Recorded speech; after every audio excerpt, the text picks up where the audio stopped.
representative of SMEC Europe, Alexandra Nitschak.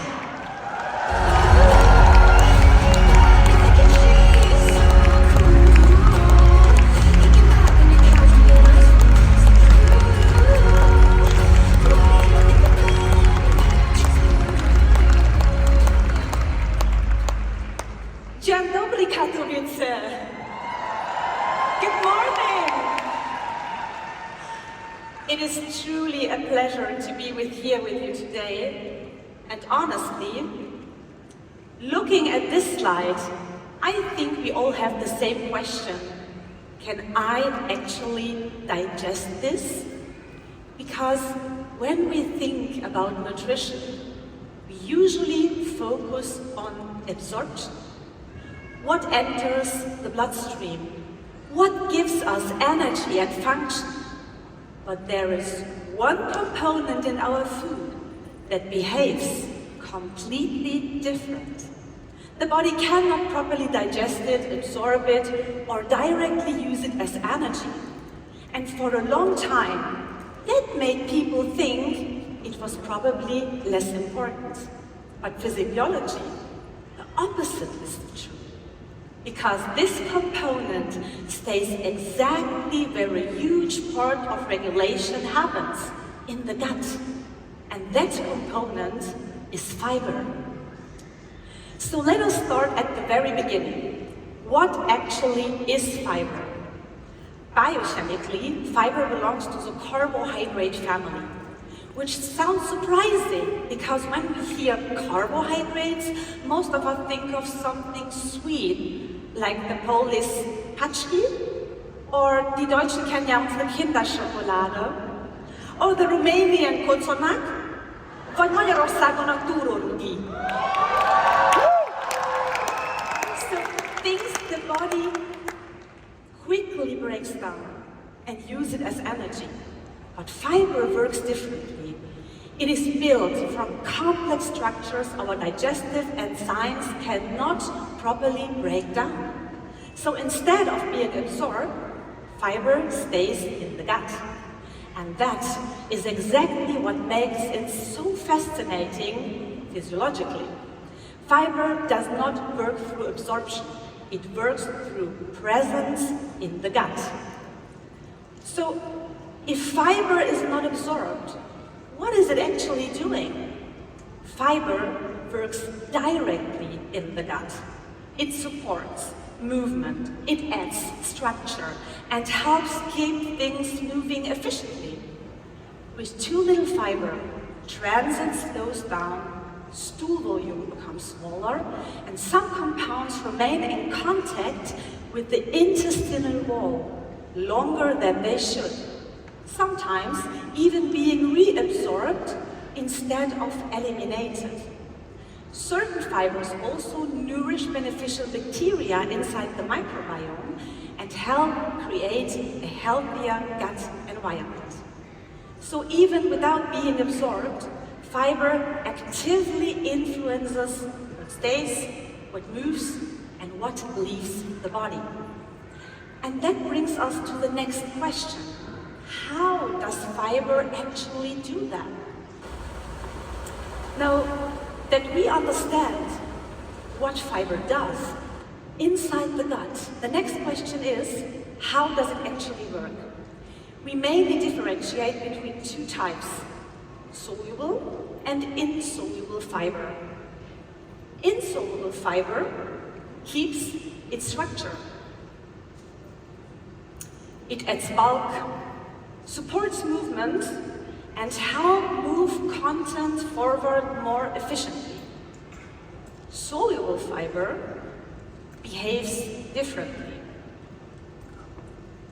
In contact with water, it forms a softer, gel-like environment. And this changes how substances move through the gut and can reduce reabsorption of certain compounds. So one type mainly moves and clears, the others slows and surrounds. And together, They help regulate what stays in the body and what eventually leaves it. So far, we looked at fiber locally inside the gut, but fiber does not stay local. It affects, extends throughout the body. It influences blood sugar, cholesterol balance, hormones, satiety, detoxification pathways, the microbiome, and even communication between the gut and the brain. Because the gut is not just a digestive tube, it is a central regulatory system connected to metabolism, immunity, signaling, and long-term health. So let us zoom into a few systems where the effects on fiber become especially visible, and we will start with the microbiome. One of the most important things about fiber is this: fiber is not feeding you, it is feeding your microbiome. Inside the gut, you have trillions of microorganisms that interact with metabolism, immunity, and the gut barrier. When bacteria ferment fiber, they produce short-chain fatty acids like butyrate. These help nourish the gut lining, support barrier integrity, and influence immune regulation. So fiber is not only changing digestion, it is shaping the environment in which your body functions. And this communication does not stop inside the intestine. It also reaches the brain, which brings us to the gut-brain axis. The gut constantly communicates with the brain, not only about hunger, but also about energy, stress, inflammation, and safety. And interestingly, most of these communications goes from the gut to the brain, not the other way around. Serotonin is one example. Many people think of it as a brain molecule linked to mood and well-being, but around 90% is actually produced in the gut. That means the condition of the gut can influence signals connected to how we feel and how we function. Fiber helps support the microbial balance involved in all these pathways. So fiber does not change mood like a drug, but it helps create more stable conditions from which the brain receives its signals. And this principle becomes important for hormones as well. Hormones influence us every single day. Energy, mood, sleep, cravings, concentration, even how we react to the world around us. They constantly change and communicate with different systems in the body. One important example is estrogen. After estrogen has done its job, the liver prepares it for elimination and releases it into the intestine. And this is where fiber becomes important again. Without enough fiber, part of this estrogen can be reabsorbed and recycled back into circulation instead of leaving the body. With fiber present, elimination becomes more efficient because fiber can help bind compounds inside the intestine and support their removal through the stool.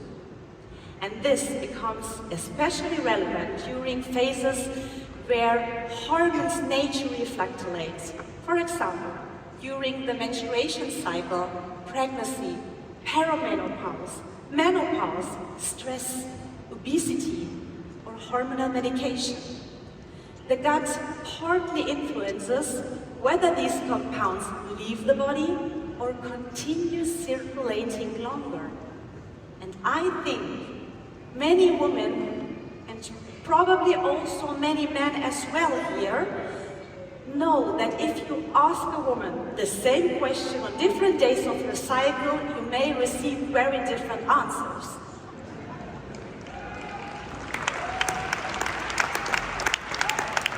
Hormones influence us, how we feel, react, sleep, eat, and function. So I find it fascinating that something as simple as fiber can support systems involved in hormonal balance. And hormones are also closely connected to another system many people notice immediately, the blood sugar regulation. Imagine, you grab a donut and a sweet coffee or chocolate on a stressful day. I think many of us know exactly what that feels like, and honestly, so do I. On the left side, you can actually see my own blood sugar curve after I tried this myself. You eat something very sweet, you get a quick burst of energy, and shortly afterwards you suddenly feel tired again, unfocused, maybe even craving for more food. And that's because without fiber, glucose enters the bloodstream very quickly. Blood sugar rises sharply, insulin reacts strongly, and shortly afterwards, energy often crashes again. And then the body asks for more energy, more sugar, more snacks, more cravings, and that was exactly my experience that day as well, so I bought a second donut. Now, compare that to a meal containing fiber. Fiber slows down how quickly glucose is absorbed in the gut. The curve becomes flatter, insulin release is more balanced, and energy stays more stable over time. You simply feel more steady instead of constantly riding this up and down roller coaster. No, of course, this does not mean we can place a piece of broccoli on a donut and suddenly call it healthy. Unfortunately, it does not work like that. Sweets are wonderful, but fiber can help bring more balance into the way our body responds to food. And that also influences appetite and cravings. And this is where blood sugar and everyday life suddenly come together, because cravings are often not just about willpower. When energy rises quickly and then drops again, the body starts looking for fast energy again. And that is where many people experience these repeating cravings for sweets and for snacks. Fiber helps slow this process down. Meals tend to feel more satisfying, energy becomes more stable, and satiety is longer. And fiber is not a magical weight loss solution, but it may support a more balanced relationship with hunger, energy regulation, and constant snacking over time. When people hear the word detox, things often become very dramatic very quickly.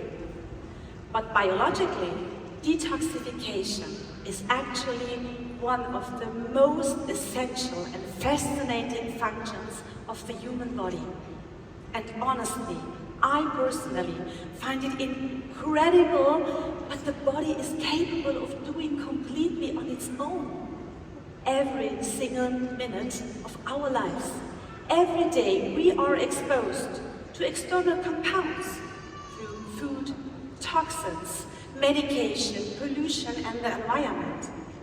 But at the same time, the body also produces potentially harmful compounds itself during completely normal metabolism. Ammonia is one example.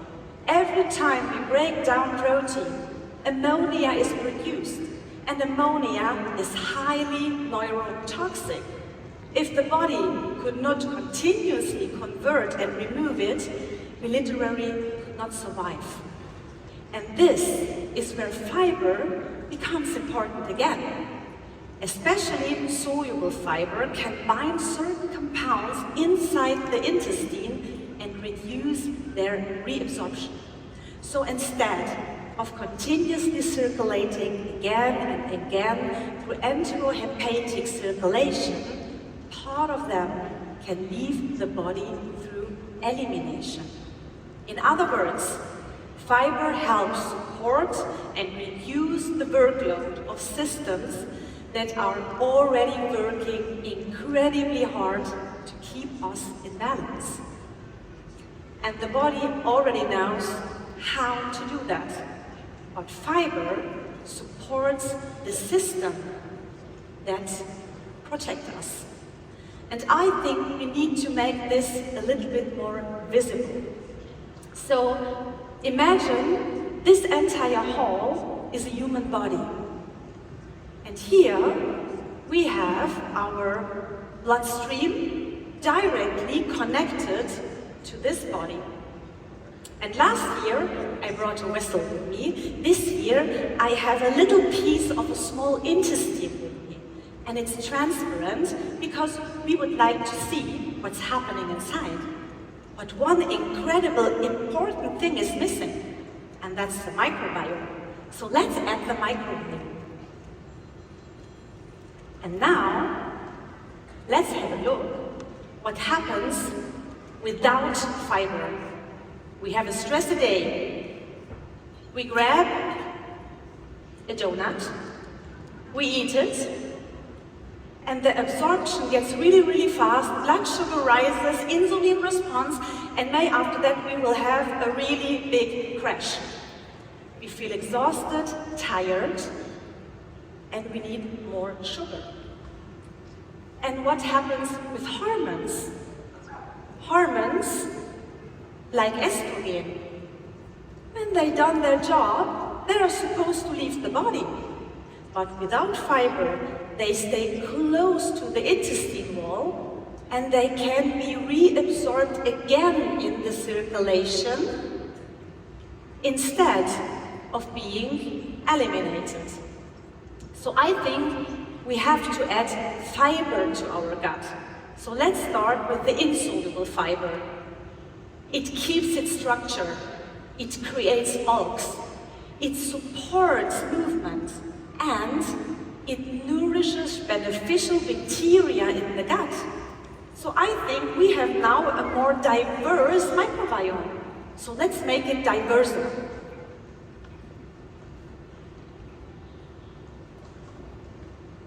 And then we have, of course, our soluble fiber. And again, a stressy day. So we take the donut again, but now absorption gets slower. We have a more stable blood sugar. We have more stable energy. And what happens with hormones? With fiber, they can't be so close to the intestine wall. So they move forward efficiently, and finally, they can leave the body. So I know, fiber, beneficial gut bacteria, stool volume, these are maybe not the most glamorous topics in nutrition, but I think they deserve a little bit more appreciation because our gut really needs and loves plants.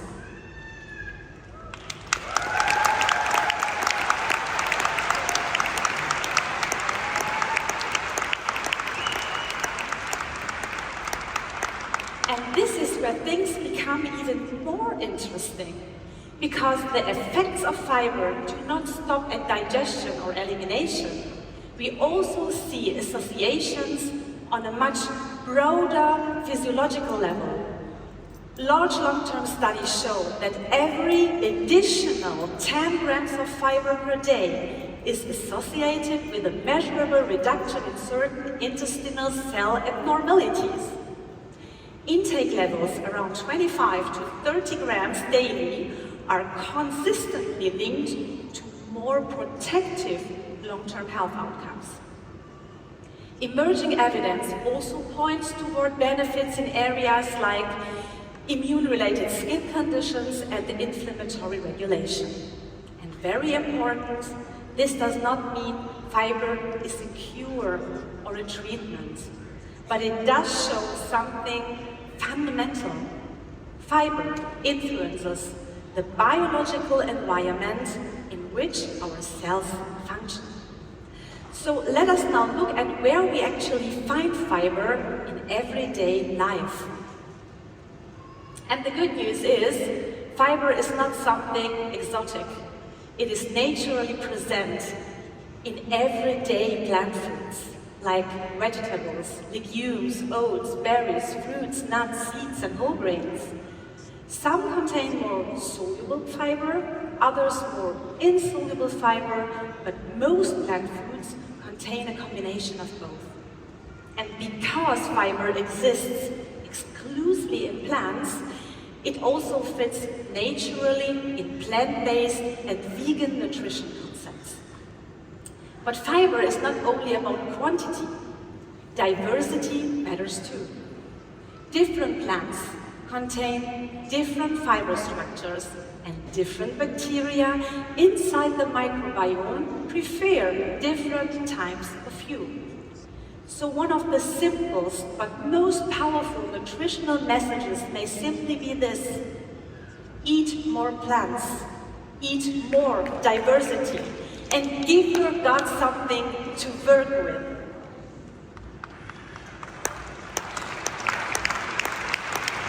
And when we look at official recommendations, something becomes very clear.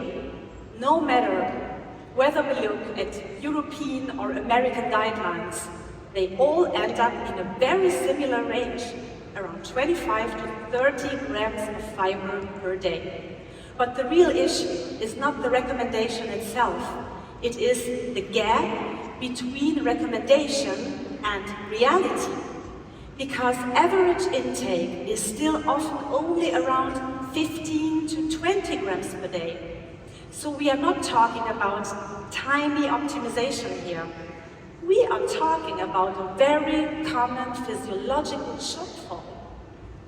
And the good news is, even small improvements can already make a meaningful difference over time. So, can fiber have side effects? Yes, absolutely. If somebody goes from 5 grams of fiber per day to broccoli smoothies overnight, the microbiome notices that very quickly. And the first thing many people experience is bloating or increased gas formation. But physiologically, that is often completely normal. It usually does not mean the body is rejecting fiber. It means the system is adapting. The bacteria suddenly receive more fermentable material. Fermentation increases, and the intestine needs time to adjust. And this is exactly the moment where many people think, maybe I cannot tolerate broccoli. But often the gut simply is not used to larger amounts of fiber yet. So the key is usually not more immediately, but increase gradually. Together with adequate hydration, this gives the system time to adapt and allows fiber to become beneficial long-term. And this is where we can bring everything together practically. Different types of fiber can support different situations. In constipation, insoluble fiber together with adequate hydration can help support stool volume and intestinal movement. In diarrhea, soluble fiber can help bind water and stabilize intestinal contents. And if somebody struggles with bloating or a very sensitive gut, the answer is usually not avoiding fiber completely, but adjusting the time and increasing it more gradually. Fiber can also help support more stable blood sugar responses and longer satiety when combined strategically with meals. So in the end, the message is actually quite simple. Your gut really loves plants. You've seen the key points. It's not about avoiding certain foods, cutting everything out, or trying to follow perfect rules. It's about understanding what fiber actually does in the body and why it matters. Because fiber is not the problem, it is part of the solution. It supports systems that are already there. It helps regulate, stabilize, and complete what the body is doing every single day. And just like before, no supplement can replace that foundation. Food always comes first. Supplements can support, but they never lead. And once we understand that, we make better decisions for us and for others.